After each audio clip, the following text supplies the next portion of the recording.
ว่าเรียนจะว่ากะอกเอาจักหน่อยวัดเอาเท่านี้เด้อ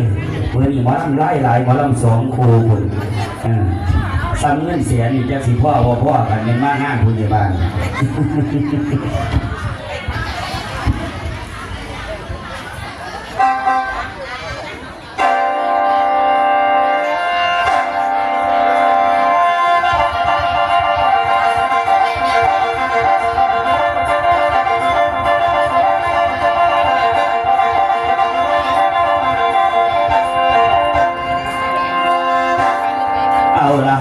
จังว่ามือ10 นิ้วของวรบุญที่สักยกขึ้นไว้ตั้งถูกเขียนหอมว่าพุทธรัตนตยังธรรมรัตนตยังสังฆรัตนตยังว่ากุโกสันโธโกนาคัมมโนกัสสโปโกตโมจังว่าคุณคุณภาษีอริยเมตไตโยพร้อมคุณเดียวทั้ง3 ประการคุณบิดามารดาคุณครูบาอาจารย์พร้อมเจ้าที่เจ้าฐานเจ้าบ้านเจ้าทรงผู้มหิสักลักบ้านวัดกดีองค์ศรีคณิสายนามหาองค์ศรีคณิสายนามหาองค์ศรีคณิสายนามหาองค์พระพิฆเนศเจ้าผู้บาแห่งศิลปินลำวันนี้ลูกหลานล้อมลูกหลานลำยายลาอย่าให้ลอยอย่าให้ลาอย่าให้เบื่อย้ำลำลง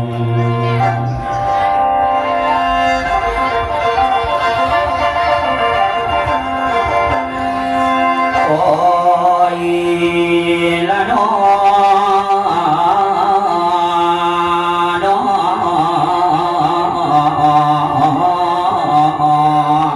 คุณครู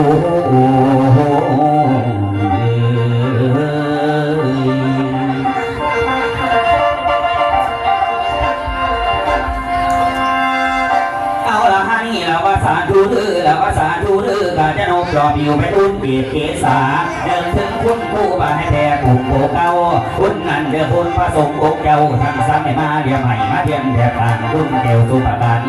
ไปเบิดทุกการในเท่าทั่วโลกาขอให้มาสู้สากสวยปกปกป้องซ่องเพื่อเจ้าบิดาพ่อเด็กเมียลูกพ่อเป็นพึ่งยังเมาบ้าก่อนวันนี้เดือกับวันนี้ลูกเกิดร้อนมาลำสวยงานบุญพ่อพระคุณทางไปก็ให้ละนำลำพังให้มาเทียมพังให้มาเทียมผ่านเวลาลำลงเอวเมื่อนี้เสกลาผู้รู้ลาเอวกลางขึ้นสู่วงขอเชิญเดือพ่อเชิญเดือพ่อจะเลือดอยู่ทรงพงขอบยักษ์มาบ้านไหนบ้านหัวทีมดังใจประสงค์อยู่ยาได้ดีเนี่ยผมละบริการกันเมื่อนี้ละลำเสียงกัดยาได้พิษผ่าพังไปอย่าลงมาให้บนสาเดือเมนพงไอ้เท่าตัวปัตตพีคุณพระศรีอริยเมตตายาสิไลบางเรียนยาได้มีเห็นดอกสะดอกน้ำกำซอยให้มาคอยผู้ที่กระขาเวลาอยู่แต่ก่อนยาสีเฝ้ากระเดินเมนเกิดร้อนกระบฏบาการแสดงให้มาเป็นมาสู้ลำดุผมบางให้มาเป็นทางถึงอย่าลงไหลทางอื่นผมนั้นขอหยุดตัวสูงให้ความหมู่เรียนไหลขอเชิญขอเจ้าเทพตอนไทยสถิตเด็กสวรรค์เวสสุวรรณโอสนามีปาราดวงซอยให้มาคอยหนุนเยี่ยมเยี่ยมทิ้งอย่าได้ห่างลงละมาเป็นคนทางไหนผู้ป่าเนี่ยจะให้ใบริ้วเปลี่ยนไหลให้ใบริ้วเปลี่ยนไหล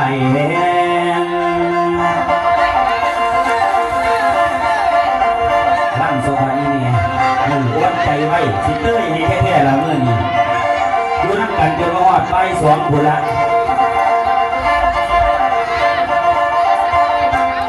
ละเมมาดอนายสัทธาทานท่านแจกใจสัทธาทานท่านแจกใจก้นกระไรมาโดดที่มาเต่าฝั่งงานลูกผู้บ้านส่งเขาไปหาบอกเวลาทำบุญความฝันวันนี้ลุงเรือป่าผู้เอาดองพีลุงเรือป่าผู้เอาดองพีไหลคือสันวันนี้ก็จะมาถูกแดงดังเทียมกองโซเร็วลบแดงเร็วพบเครื่องกองบุญลงทุนไปก็บอกได้มีแนวอุ่นใส่ปันแกว่ามีแนวเกี่ยวคนใส่ปันแกว่ามีแนวเกี่ยวคนสุขก็มาเป็นอุ่นก็บอกได้ผ่านได้ของบุกของอย่างไรเรื่องบ้านเหนือแม่นบ้านใต้ไหลหลังมาโฮมสมใจมากก็เรื่องกินของใส่บ่อจากแดงจากตรงผมหัวไก่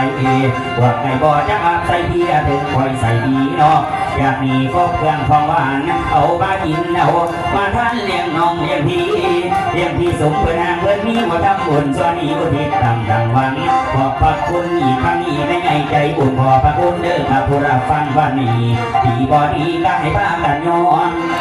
หมอละมาจันหล่อหมอละมาจันหล่อไงพี่น้องว่าสื่อเอาไว้มันเกิดขึ้นกับบ้านนี้พอตาหารตัวผมขอบคุณละพ่อแม่ตัวผมขอบคุณละพ่อแม่ทั้งเขาทั้งเกียรติมานั่งฟังลำบางคนได้มาแต่พอคำบางคนได้มาแต่พอคำมาเชียร์มาทำผมขอบคุณเป็นบุญและวาสนาเป็นบุญและวาสนาที่จังผมขอบคุณวันนี้ทุกท่านทำบุญวันนี้ทุกท่านทำบุญขอให้ขอบพระคุณที่ให้ผมมาลำขอบพระคุณที่ให้ผมมาลำหัวอกข้างแนวชีวิตหมอลำมันต่อยมันตามมัน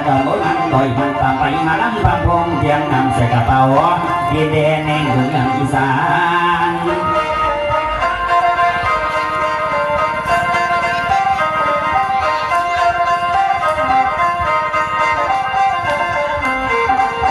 ดินแดนแห่งเมืองอีสานดินแดนแห่งเมืองอีสานตั้งแต่โบราณก็ฟังหมอลำก่อนวันนี้พุ่งคอไว้พอก่อนวันนี้พุ่งคอไว้ก่อนให้ทุกท่านทาวรที่มีเงินเป็นกองเงินทองให้ไหลมาเทมาเงินทองให้ไหลมาเทมาจะเข้าทางป่าให้ไหลมาเต็มบ้านจงสุขลาเส้นซ้ำรันขอให้ดวงบาดาลให้ร่ำรวยคนบาดาลให้ร่ำรวยไว้พรให้ยางโลกมีพยามาได้มาผ่านยาละไปมาผ่านให้ได้กินคงท่าสนุกนาแต่แดงแรงเศร้าใส่กระเป๋าแรงเศร้าใส่กระเป๋า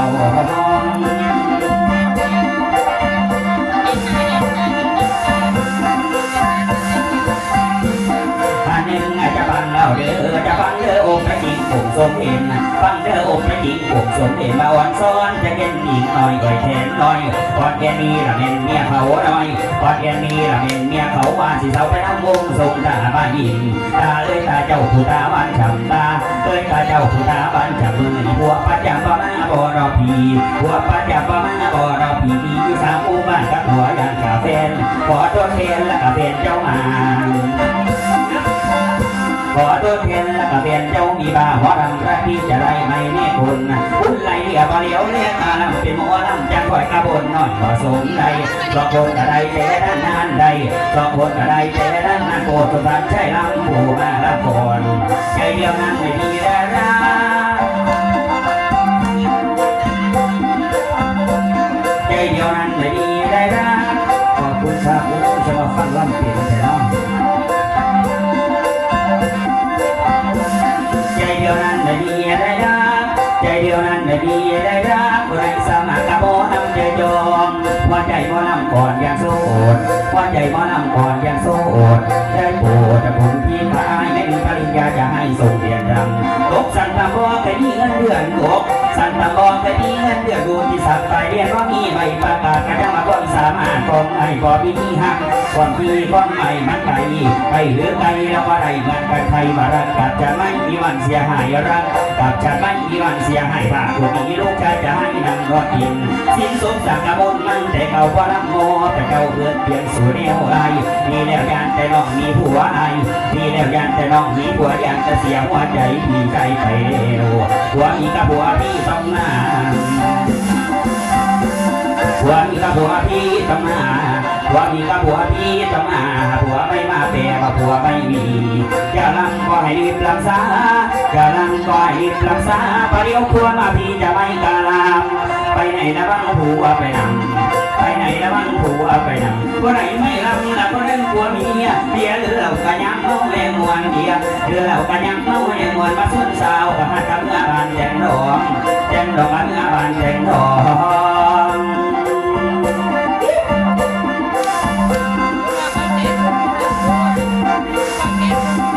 จะต้องมาแต่งงานนี่ก็เอาที่มานี่ที่ยุดยกที่เรียกแหกที่มาเนาะเขาพ่อเท่าแม่คนท่านสูงลงหันตำหวานครูลำก่อนสิบมีครูเหมือนกับงูมีพิษท ฆ่าหมูไม่มีพิษเหมือนกับศิษย์ไม่มีครูนี่ละเพิ่นว่าคุณผู้ข่าฟังเสียงจ๋าเบากระมวลม้วนโมเดฉลาดลูกคุณผู้ใดกระสั่งสอนบ้านก็เกิดเดือดร้อนตกดำเสียนตะกิดย้อนอาศัยวัดทิพย์กับคนผู้สอนสีคุณผู้นี่คือแต่ไฟดวงแก้มแยงทางบัดเจ้ายางยังสิไปตามทางบัดยังโยกยังยายไกลได้กะไตตามเออก็ไม่นั่งมวนก็เหมือนคุณอยู่พี่แม่เอ๋ยเพื่อนว่าเลี้ยงสั่งเท่าไข่หน้าได้กินข้าบัดว่าเลี้ยงสั่งหน่อยโอ้ยตายจ้อยคำบ่มีสร้างเท่าตายกระดูกแข้งเอาปิดอย่างนี้แม่กระดูกแข้งเอาปิดเสาหลังกระดูกหนังเอาปิดเสาจงคงหลังเฮ็ดเพื่อนได้4 ห้อง5 ห้องหนังกุนทองเฮ็ดเสือปูเปิงตีนเจิงเฮ็ดตั้งนั้นสาวหลอกตับปอดเอาเฮ็ดมั่มซีนซ้ำเฮ็ดน้ำทิมกินริมเอาไปขายถ้วยละบาท2 บาทขายเอ็ดอุดมบ่ขาดฟาดไปอำเภอพิบูลมังสาหารแต่ยังขายบ่ขาดลากไปทางน้ำนาดฟาดใส่ถึงข้างจังหวัดอุดรแต่ยังขายบ่ขาดบาดสิขาดบนไหนเท่าแม่ปล่อยวันนี้ตื่นจักหน่อยในเรื่องมันแห้งเถอะบาดสิขาดบนไหนแก้วไปเรียกฝ่ายเห็นวังเลยนอนน้ำ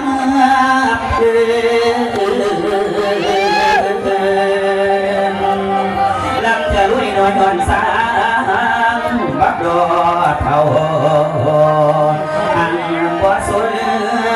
คนเลยคนโอ้ยน้อ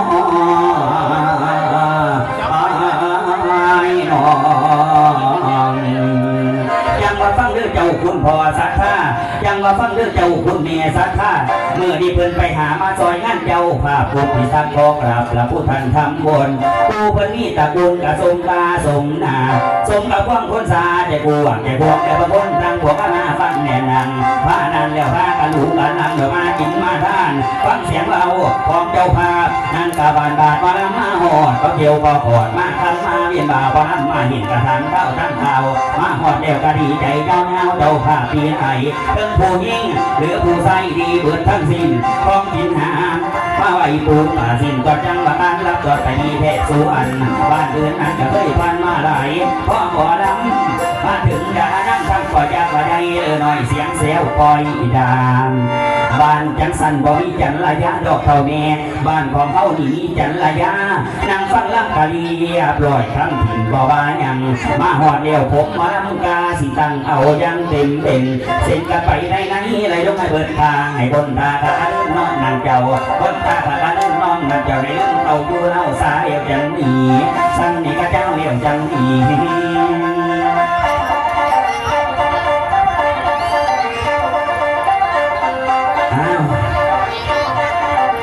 ยกที่เรศเนี่ยที่มันนอดเท่าพ่อเท่าแม่10 ปีจังว่า20 ปีจังเห็นขวงมายำมันบาดว่าเขาเกิดเราจังเห็นเจ้าเถื่อเดียวดอกกระเจียวก็จุเล่จังถือเพ่ดอกไม้หนังทองน้อยจนปลายหัวนมดำปีจังมาพอแม่พบกันอีเมียโอ้ยน้อง